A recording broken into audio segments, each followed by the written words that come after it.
सभी को मेरा नमस्कार। तो आज मैं क्लास 9th के एसएसटी में इकोनॉमिक्स का lesson number 2 people as resource के रह गए टॉपिक्स बताऊंगा। मैं आशा करता हूं कि पार्ट फर्स्ट आपको समझ में आ गया होगा। तो आज के टॉपिक्स हैं क्वालिटी ऑफ लाइफ। आपकी एनसीईआरटी के हिसाब से क्वालिटी दो चीज़ों पर डिपेंड करती है। फर्स्ट है एजुकेशन और सेकंड हेल्थ।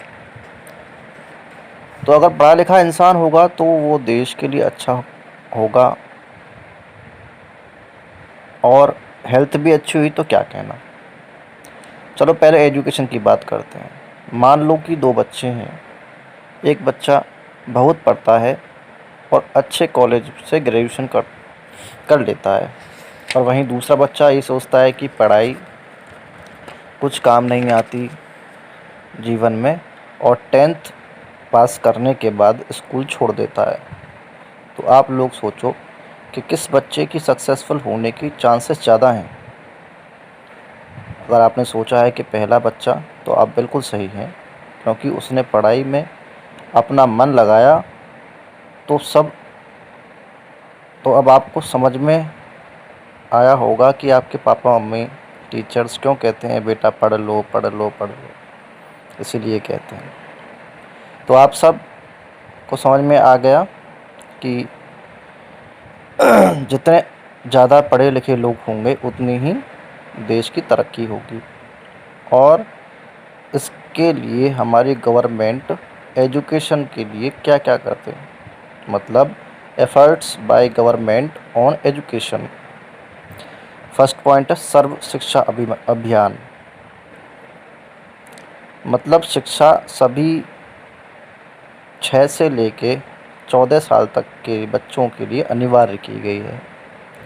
सेकंड है mid day meal school scheme, जो है वो हर स्कूल्स में शुरू की गई, जिससे बच्चे स्कूल में ही रहें और उनकी अटेंडेंस भी अच्छी हो, और इस मील से उनकी सेहत भी अच्छी बनी रहे। गवर्नमेंट ने 11th प्लान में हायर एजुकेशन पर फोकस किया। थर्ड पॉइंट है ये, गवर्नमेंट ने 11th ईयर प्लान में हायर एजुकेशन पर फोकस किया, यानी 18 से 23 वर्ष के बच्चों पर, और उनके लिए बहुत सारे कॉलेज यूनिवर्सिटी खोले गए।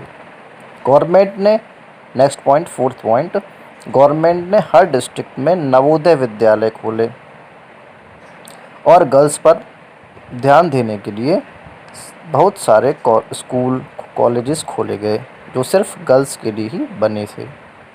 गवर्नमेंट ने बजट में एजुकेशन, नेक्स्ट पॉइंट है, गवर्नमेंट ने बजट में एजुकेशन पर फोकस करना शुरू किया।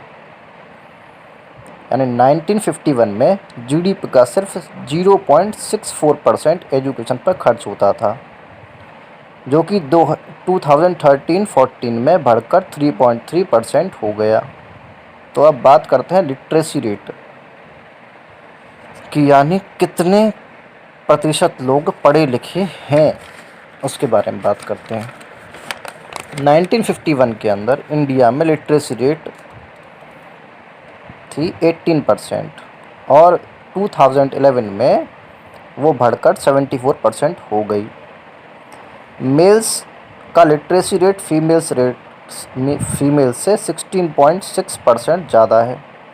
और यही नहीं, शहर के लोगों का लिटरेसी रेट गांव के लोगों से 16% ज़्यादा है। और इंडिया में स्टेट वाइज भी बहुत डिफरेंस है। जैसे कि आप सब जानते हैं, केरला का लिटरेसी रेट जो है वो 93.9% है, और वहीं बिहार का 63% है। तो अब बात करते हैं हमारा नेक्स्ट पॉइंट जो है हेल्थ। आप लोग सोच रहे होंगे कि एजुकेशन तो समझ में आ गया, परंतु हेल्थ से क्या फ़र्क पड़ेगा इंडिया की इकोनॉमी पर। तो एग्जांपल देके समझाता हूँ बेटा। मान लो कि एक व्यक्ति बहुत बिल्कुल फिट है और फाइन है, और दूसरा व्यक्ति जो है वो हर टाइम बीमार रहता है, छुट्टियाँ करता रहता है, और जब काम पर आता है तो बीमारों की तरह काम करता है। तो इन दोनों लोगों में फर्स्ट पर्सन की प्रोडक्टिविटी ज़्यादा होगी, क्योंकि वो ज़्यादा काम करेगा और अच्छे से काम करेगा। जिससे इकोनॉमी को फ़ायदा होगा। तो लोगों को लायबिलिटी से असेट में कन्वर्ट करने के लिए उनकी हेल्थ पर ध्यान देना होता है, और गवर्नमेंट भी, सरकार भी इस पर बहुत फोकस करती है। जैसे गवर्नमेंट बहुत सारे हॉस्पिटल्स और क्लिनिक खोलती है, फ्री मेडिकल हेल्थ कैंप चलाती है। गवर्नमेंट ने बहुत सारे मेडिकल कॉलेजेस भी खोले हुए हैं, जिसमें बच्चे पढ़ सकें और आगे डॉक्टर बन सकें। अगला टॉपिक है हमारा अनएम्प्लॉयड। इसकी आपको डेफिनेशन बता देता हूँ पहले। डेफिनेशन है people who are willing to work at the going wages and still can not find jobs are called unemployed. यानी जो लोग काम करना चाहते हैं परंतु फिर भी उनके पास कोई काम नहीं है, तो उन लोगों को हम अनएम्प्लॉयड कहते हैं। और जो लोग कोई काम कर सकते हैं उनकी एज होती है 15 से 59 ईयर्स तक के बीच में। अनएम्प्लॉयमेंट जो होती है वो 3 टाइप्स की होती है। पहली होती है सीजनल, सेकंड होती है डिसगाइज्ड, थर्ड होती है एजुकेटेड अनएम्प्लॉयमेंट। तो फर्स्ट पे आते हैं हम सीजनल अनएम्प्लॉयमेंट पर। ये मेनली गांव में फार्मर्स जो होते हैं ना, वहाँ गांव में फार्मर्स में पाई जाती है।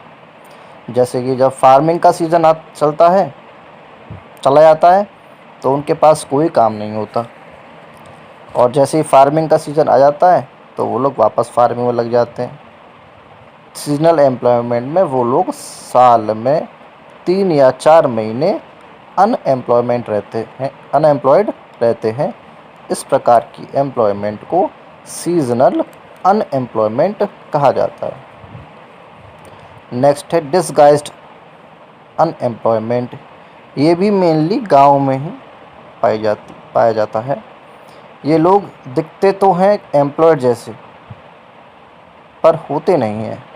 एग्जाम्पल से समझो, मान लो एक खेत में सिर्फ 4 लोगों का ही काम है पर उस खेत में 7 लोग काम कर रहे हैं, तो इसका मतलब कि 3 लोग एक्स्ट्रा हैं।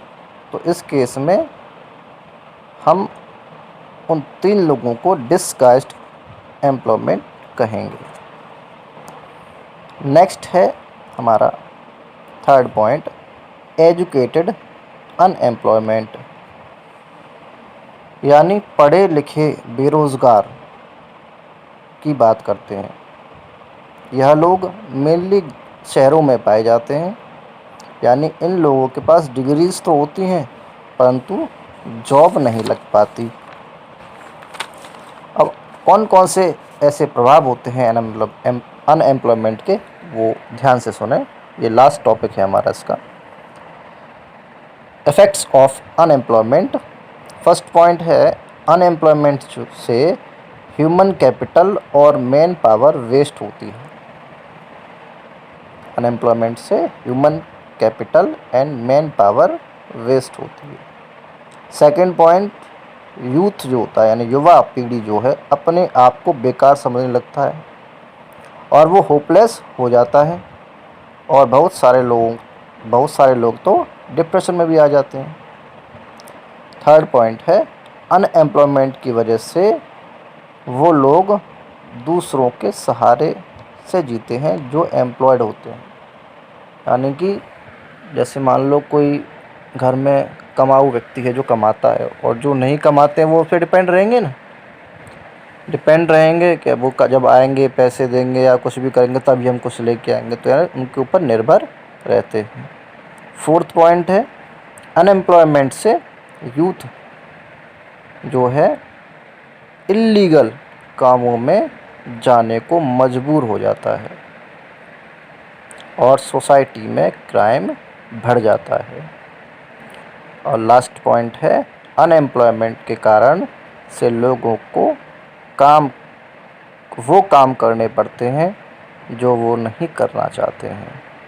मान लो कि किसी के पास पीएचडी की डिग्री है या डॉक्टर एमबीबीएस की डिग्री है या फिर मास्टर्स की डिग्री है, और वो काफ़ी उसने जो उसको चाहिए था वो नहीं मिला, तो क्या करेगा बेचारा, आखिरी में चपरासी का फॉर्म भरेगा। तो ये सब क्या होता है, वो इसका मतलब यही है कि जो वो काम करना चाहते हैं वो काम नहीं मिल पाता है।